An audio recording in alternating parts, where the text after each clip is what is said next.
नमस्कार, मैं हूं आपके साथ रोहित और आप देख रहे हैं एनएमएफ न्यूज। 99 सीट क्या लोकसभा चुनाव 2024 में जीत ली। राहुल सोच रहे हैं जो बोलेंगे वो सच मान लिया जाएगा, झूठ भी बोलेंगे तो सच मान लिया जाएगा। लेकिन राहुल गांधी ये भूल जाते हैं कि इस देश में अब वो दौर नहीं है कि जो आपके पूर्वजों ने छाप दिया, लिख दिया, वही पढ़ लिया गया और वही सच मान लिया गया। आजकल हर एक चीज की जानकारी निकाल ली जाती है।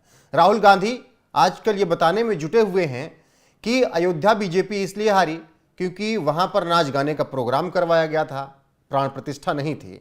और जब राम मंदिर खुला, शब्द का ध्यान दीजिएगा, खुला बोला उन्होंने, तब उस दौरान राष्ट्रपति को नहीं बुलाया गया क्योंकि वो दलित समाज से आती हैं। अब कौन समझाए कि दलित समाज से राष्ट्रपति तो बना दिया बीजेपी ने, लेकिन उनको राम मंदिर में नहीं बुलाया। अब इस पर आप तय कीजिएगा, इसी पर चर्चा करेंगे, राहुल का बयान सुनाएंगे। पंकज जी बने रहिएगा, बहुत बहुत स्वागत है आपका। पहले राहुल का बयान सुना देते हैं कि झूठ किस तरीके से बोल रहे हैं, उसके बाद पूरी सच्चाई इस चर्चा में बताएंगे। वहां अदानी दिखे, अंबानी दिखे, अमिताभ बच्चन दिखे, बॉलीवुड पूरा दिख गया, मगर गरीब किसान एक नहीं दिखा आपको वहां पे। इसीलिए तो अवधेश ने इनको पटका है। अवधेश वो है वहां का एमपी जो अयोध्या में जीता है, इसीलिए तो जीता है कि पूरा हिंदुस्तान देख रहा है। भैया आपने राम मंदिर खोला, सबसे पहले आपने राष्ट्रपति से कहा कि भैया आप आदिवासी हो, आप तो अंदर आ ही नहीं सकती। आप आदिवासी हैं इसीलिए आप अंदर आ नहीं सकती हैं। अब इतना बड़ा झूठ बोल रहे हैं, बाकायदा तस्वीरें आप भी देख रहे हैं कि इनविटेशन दिया गया था, उसके बाद फिर राष्ट्रपति गई भी, हालांकि प्राण प्रतिष्ठा के दिन नहीं पहुंची थी। पंकज जी, ये झूठ बोलकर क्या साबित करना चाह रहे हैं युवराज? कुछ नहीं, ये अपने उसी मास्टर्स के एजेंडे पे काम कर रहे हैं जिसके लिए इन्हें पैसे दिए गए हैं। और मैं साफ साफ बोलता हूं कि हमारे यहां मंदिरों की प्राण प्रतिष्ठा होती है, खुलता बियर बार है जहां कोई शादी से पहले नौकरी किया करता था। मंदिर की प्राण प्रतिष्ठा होती है, शाम को वो खुलता नहीं है और यहां ड्यूटी नहीं लगती किसी की कि कोई बड़े घर का शराबी आ जाए और उसको किस तरह पटा के शादी ब्याह कर लिया जाए। मैं किसी का नाम नहीं ले रहा हूं। दूसरी बात कि ये क्या आदमी चाहता है कि हम हमेशा जातियों के नाम पे आपस में लड़ते रहें।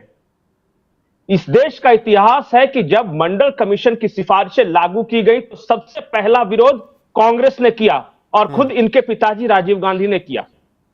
राजीव गांधी का आज ही वो बयान इंटरनेट पे मौजूद है जिसमें उन्होंने कहा था कि अगर इस देश में आरक्षण लागू हुआ तो मेरिट का हनन होगा। सबसे पहले इस देश में बाबा साहब भीमराव अंबेडकर का विरोध करने वाला इन्हीं का परिवार था और इन्हीं के परिवार के कारण बाबा साहब ने इस्तीफा दिया था कांग्रेस से। इस देश में दलितों को, ओबीसी को सबसे ज्यादा प्रताड़ित और सबसे ज्यादा अन्याय अगर किसी ने किया है तो सिर्फ और सिर्फ एक परिवार है। इस परिवार ने सिर्फ धन बटोरा है। जीप घोटाले से लेकर क्वात्रोची तक, बोफोर्स तक, और उसके बाद जब सुपर पीएम हुआ करती थी इनकी अम्मा, तो उस वक्त भारत के मंदिरों से मूर्तियां चोरी कर करके, और उसके बाद क्या क्या घोटाले घपले नहीं हुए।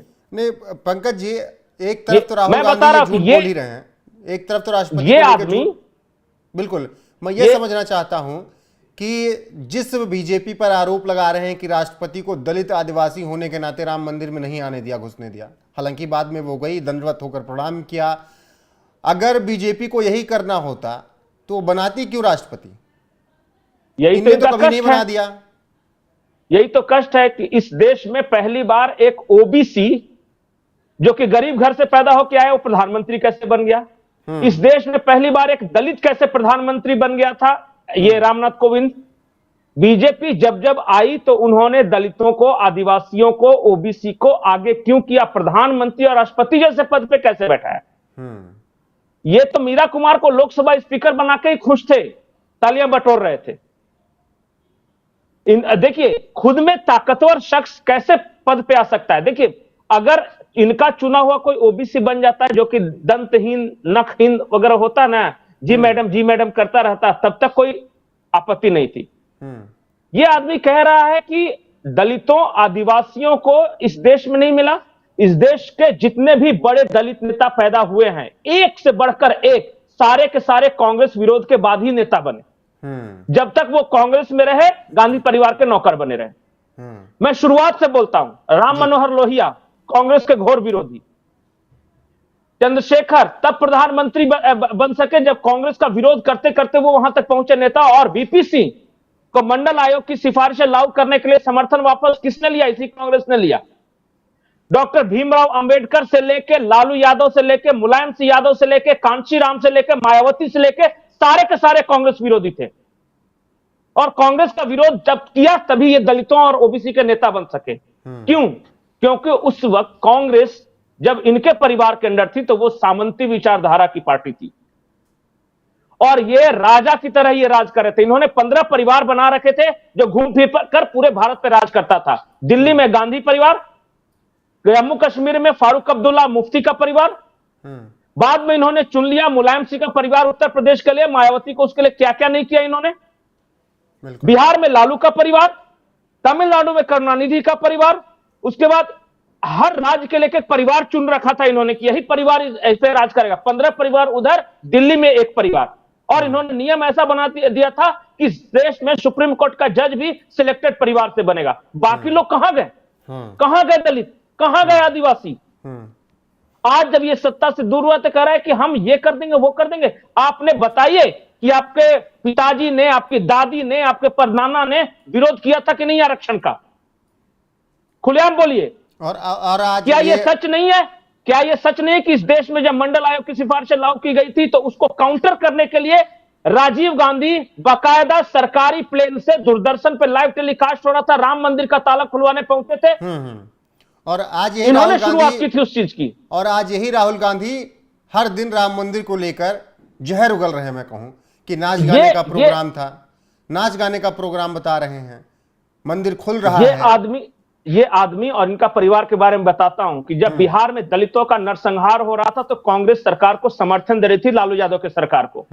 जब दिल्ली में रामविलास पासवान का घर जलाया जा रहा था तो कांग्रेसी कार्यकर्ता उस समूह में थे, रामविलास पासवान के घर जलाने वाले समूह में थे। आप पता कीजिए 1990 की घटना वो। इन्होंने हमेशा से एक आरक्षण हटाओ आरक्षण भगाओ एक संस्था बनाई थी जिसके हेड हुआ करते थे जनार्दन द्विवेदी जी, कांग्रेस के बड़े नेता थे। ये क्या बात करेंगे दलितों ओबीसी की? मैं बताऊं इनकी सच्चाई ये है कि इन्होंने सिर्फ पपेट बनाया। बिहार को बहुत पहले ओबीसी नेता मिल जाता। एक कर्पूरी ठाकुर हुए थे बिहार में। ये क्या, वो एक अति पिछड़ा समाज से आते थे। कांग्रेसियों ने उनके खिलाफ क्या नारा दिया था पता है? कांग्रेसियों ने कि सवर्ण दलित भाई भाई, ये अति पिछड़ा कहां से आई? कर्पूरी की माई भी आई। ये कांग्रेस नारा देती थी उस वक्त। नहीं, आजकल इनके साथी भी तो बिहार के अति पिछड़ों का मजाक बना रहे हैं, मूस खाने वाला मजाक बता रहे हैं। हमेशा से उड़ाते रहे हैं। आप इस देश में अगर दलितों और ओबीसी का सबसे बड़ा अगर कोई दुश्मन है तो ये परिवार है। जब तक ये परिवार इस देश के शासन में रहा, न दलितों को सही से आरक्षण मिला, न ओबीसी को मिला। वो तो 90 के दशक के बाद से मूवमेंट शुरू हुआ और उसके बाद एक से बढ़कर एक नेता है। मैं आज भी ये मानता हूं कि नरेंद्र मोदी इस देश के प्रधानमंत्री कभी न बन पाते अगर मंडल कमीशन की सिफारिशें नहीं लागू होती। बिल्कुल पंकज जी। लेकिन ये क्या कहते हैं कि बीजेपी ने विरोध किया था। उस वक्त बीजेपी एकमात्र राष्ट्रीय पार्टी ऐसी थी जो कि समर्थन कर रही थी और विरोध कर रहे थे जनार्दन द्विवेदी, मणिशंकर अय्यर, राजीव धवन। जाके अच्छे से इतिहास पढ़ लीजिए कि राम मंदिर का ताला क्यों खुलवाया था। और ये इतिहास पढ़ना होगा राहुल गांधी को भी। और उस समय दूरदर्शन एकमात्र चैनल हुआ करता था। उस वक्त रामायण सीरियल बना के उसको लाइव टेलीकास्ट किया कि सारे लोग वो ओबीसी रैली में न चल के घर पे बैठ के रामायण देखते रहे। पूछिए उस वक्त रामायण सीरियल के टेलीकास्ट कैसे हुआ था, पूरी कहानी पढ़िए। जी, इनसे पूछिए ना कि इन्होंने क्या क्या किया है।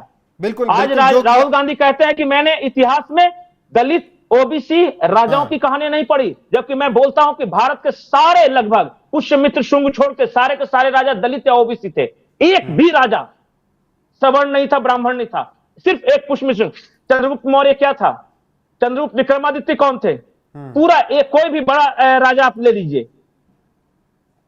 बिल्कुल इनका काम है। पंकज जी, राहुल गांधी अपने एजेंडे पे चल रहे हैं और बीजेपी अब इसका विरोध भी कर रही है। तमाम ट्वीट्स बीजेपी की तरफ से आ रहे हैं। थोड़ा शिवम त्यागी बीजेपी के प्रवक्ता हैं, उनका भी ट्वीट दिखा देते हैं। उन्होंने लिखा, राहुल गांधी का वीडियो शेयर करते हुए, ये आदमी कितना झूठा है।